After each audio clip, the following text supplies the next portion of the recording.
Hey everyone, this is Kate, and I am doing a tutorial on Pocket. So Pocket is a website as well as an app that allows you to save and organize websites, videos, articles, anything that you want personally and professionally to remember. And depending on how many accounts you have linked up to it, I use Google, so I can link any of my Google accounts to it. You can have your personal and professional life separate. So, for example, in my personal life, I might save recipes or articles I read that I find interesting that I might want to share with somebody sometime. And I don't necessarily want them to get mixed up with the things I find for school that I might share with my classes. So if you do, what I would recommend is when you're prompted to sign in, you can sign in with Google.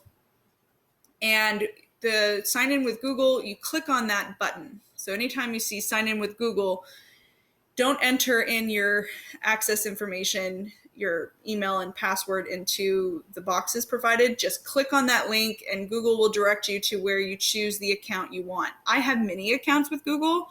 So I have some for school and I have my own personal one. So you choose the one you want and then it continues and opens up an account for you. I like it that way because then I have less passwords to remember. Some people, though, prefer to still keep everything separate. So it's a preference.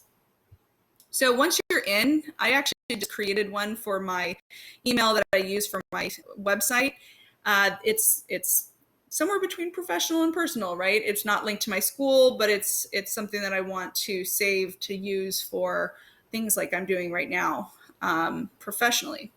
So here, you have a list that basically, as you continue saving stuff, whether you're saving it on the app on your phone or tablet, or you're doing it through the browser on your computer, you will find that if they're all in the same account, they're all going to show up here on your list. And there are ways to keep them organized. And I think one of the helpful favorites and tags.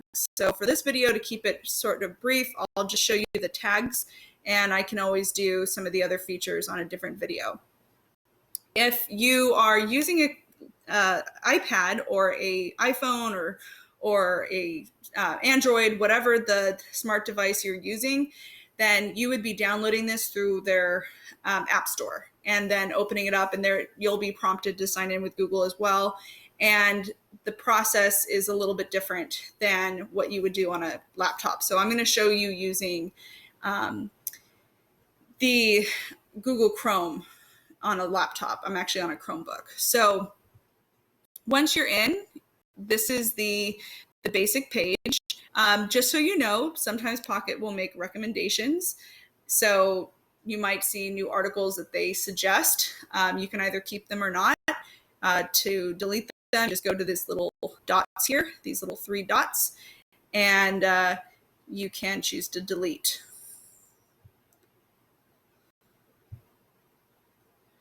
All right.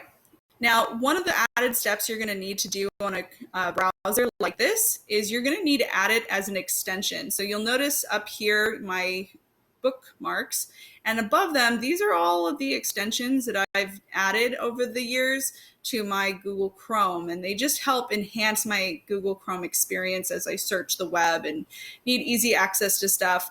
So this one, you'll notice, is the same logo, just not filled in with pink as the Pocket logo. And the way that I added that, you're going to need to go to your web store. So for Chrome, it's the Chrome web store. And you're going to be specifically looking for an extension. So the Pocket, what will happen is if you're worried, if you don't remember that, don't worry, just look up Pocket in the search box and it should just automatically show up under extensions. But this is what you're looking for, Save to Pocket. And I've already gotten it from my browser, so that's why it's not prompting me to add to Chrome like this one would be. So you'll add to Chrome, and then if it prompts you to download it, download it. And it will then appear up here in your extensions tool belt. So once it's up there, then you're good to go. If you haven't logged into it for a while, it may, when you click on it, as I'll show you, you might need to log in again. But if you are doing it as we go through this video, then you should be good. So let's say you come across Kahoot and somebody introduces you to this awesome website. I will give a review in a different video. It's very fun for students and great for distance learning and review. Anyway, you want to save it. Now, one option, you could always save it to your bookmark, but if you want to have it so you can access it easily from your phone or anywhere and save it for later, then you're going to go up here to the little icon Save to Pocket. And all you need to do is click on it. And then over here, this box is going to pop up.